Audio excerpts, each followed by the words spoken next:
Hey guys, welcome to the tour of my base so far. I've had this mic for this whole time, but my regular mic broke, and I was a little disappointed in it. I wanted to keep recording, and so I did. And yeah, so I was doing the time lapse thing, just as sort of an intermediate thing, um, and it really left a lot to be desired. You're not really seeing what I'm working on. I'm not able to explain it to you in the way that I want to explain it to you. I can use writing and text as much as I want. And as much fun as I had trying to time out the music with the time lapse, it left a lot to be desired. So I got this old set of headphones out, and it has a microphone on it, and I'm using that right now. But my new mic should be in soon, and we'll be able to do better recordings and keep going with this type of format. Maybe I'll do a few little build time lapses when I know it's going to take a long period of time, but there'll be more vocal explanation. So, without further ado, let's look at the house. So this is the house so far. I don't know if you've been able to get a good look at it or not with the time lapse format that I was doing, but this is it. A lot of detailing. I want to improve on it, but I've been using the resources I've had at the moment, and um, yeah, so things will change over time. But right now, I'm pretty satisfied with it, and I've been taking a break from working on the house itself, and I've been working on the yard, I guess. Since it is springtime, might as well do yard work. And I clear cut this whole area. I put a wall, as you can see over there, all the way around it. Um, and it breaks in here. I plan on doing something. Oh, by the way, the I'm able to walk on water because of this branch or this achievement tree in Direwolf 20.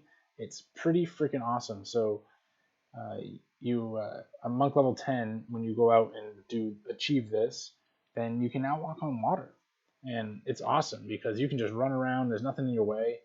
You can run really fast because not only can you walk on water with monk level 10, I think it's number 6, where you increase your run speed by 40%.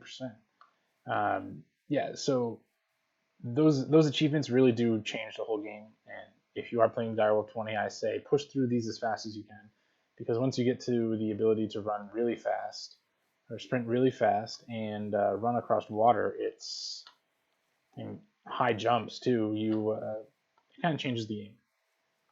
Anyway, so quick tour. You see, I grew all these different types of trees. I haven't used these. I think it's teak and Paddock. I haven't used these on the house at all. I've just been growing them to try to get them available.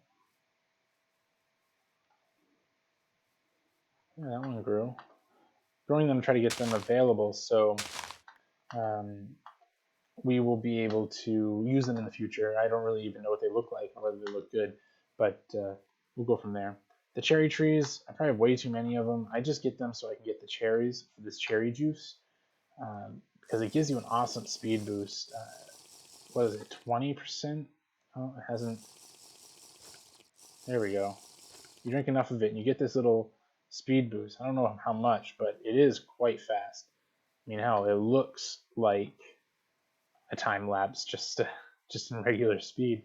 Anyway, so yeah, it's pretty awesome, and it brings your saturation up pretty high, which is good for when you're in a battle or something, or running around trying to fight mob, which is something I do a lot now because I've been trying to do Botania, go through the Botania tree, and you need to get a lot of bone meal, which is why I built this damn mob spawner that doesn't work. I built that so I could try to get more bones, but the best option I have is to wait till night, go out into the forest, and kill a bunch of mob. But I am playing on a server with multiple people, and other people don't really like it when it's night, so they usually sleep and they push through it. I really want a mob spawner to work. So what I'm probably gonna do is tear this guy down because it does not work, and it's kind of ugly. In fact, but ugly. Look at that thing. Tear that thing down, and then I'm gonna go out to either this hill or this one off in the distance. Get it to load up here. and I'm just going to build it on that and then dig all the way down to bedrock and let the mob fall from there. I'll just stand down at the bottom. I should be about 100 blocks away from the spawn point of the mobs. So they should spawn just fine and then fall down into the hole and die right in front of me. And I should be able to get everything I need.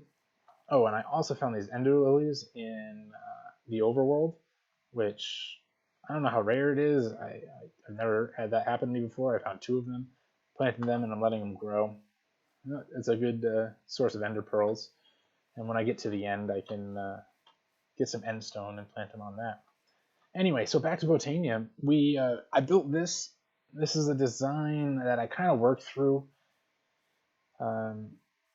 It kind of came to me in the middle of playing one day, and I started building it. I built it out of this lime wood, and I didn't like it that way, so I started using the living rock slab and living wood slabs to do it, which is fitting because those are part of Botania, and they're made in Botania. I can show you where right here. You make it around these pure daisies. You just surround it, and it transforms into whatever. If you put a log around it, it's living wood. You put a stone around it, it's living rock. Anyway, so yeah, this is for hydrangeas. Hydrangeas, I guess, absorb water or consume water blocks for mana, and I plant the hydrangeas on these little corners right here. One right here, one right here, and one right here, and here. And then on the next 2 levels, I do the same thing. They should automatically connect up to this mana spreader, which shoots the mana that they produce down here.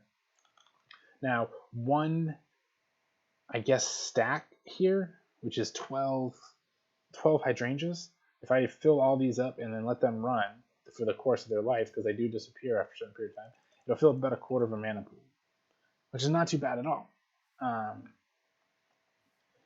It's actually a lot of mana, and it's unfortunate that they go away, but that's probably wise, because they're a great passive generator.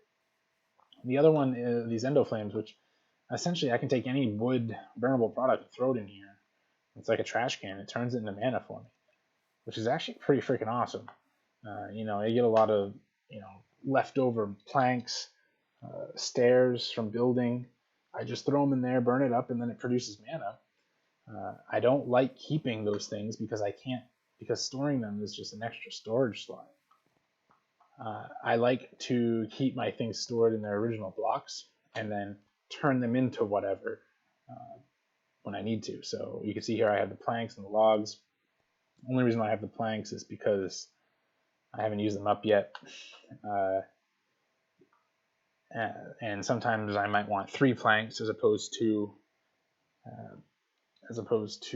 4, which means, or divisible. I might want a number of planks that can't be divided by 4, and which means I use partial logs and then just throw the rest into that Endoflame. It doesn't seem very efficient, so I hold on to the planks as well. But yes, so basically the premise of Botania is to make these magical plants that generate mana, and then they can use mana. And I really don't know much about it. This is my first time doing it, and it's a learning process, and we're just gonna go from there. I might build another one of these at some point, and probably move this mana pool over here, and then build this stack right here facing this way. And that way I can make 24 hydrangeas and fill up half of a mana pool in one go, which would be pretty awesome. And then my eventual goal here is to double this setup I have right here. Basically, I'll do 4 more holes in the exact same way for a total of 8, and that way I can take a whole stack of, let's say, blocks of coal or coke coal and burn them all at once. Give them to each one of the Endoflames, and then they'll burn them all, and they'll turn a whole stack into mana. And I have no idea how much that'll produce. I have no idea. All I've done in here was throw saplings in. My leftover saplings from all these trees that I've been cutting down, which you get a lot. I've just been throwing these saplings in here and turning them into mana. So yeah, I got a couple plans that I'm going to push through off camera. I probably won't record me destroying this, but I'll probably come back when I start building it, or maybe I'll build it off camera. We'll see. I'll see how I feel. But either way, I'm going to be moving this guy over there or over here. and I'll probably keep pushing through, clearing out all this damn grass. I might start building a few more buildings. I do have plans for some sort of barn where I can do where I can build some crushers for some of the for sheep and cattle and pigs. If you don't know what a crusher is, look it up. Maybe I'll do pens, but crushers are just so much more space efficient. And yeah, so I'll just I'll leave you guys there. Uh, look for me coming back next time with my mob farm. Hopefully it works, and probably keep building on my Botania setup right here, my Botania generation. Definitely going to work on a coke oven or a few of them, and definitely going to try to go get a bunch of coke or coal and turn it into coke so I can use that for my mana generation. And the creosote oil, like I said, in the description of this, I think I'm going to try to do actually additions as well, which the actually additions will require a lot of RF and not mana. So I think my actually additions is going to be my material processing mod, and my mana is probably going to be my engaging with the world mod, if you will. There's a lot of stuff you can do with it based on what I know already, which helps you engage with the world in a little more efficient manner. At my actually additions is probably going to be what I take materials in and process them with. So yeah, guys, thanks for watching, and look for the next one. We're going to be doing some big things, moving some big things, and yeah, stay crafty and mine on.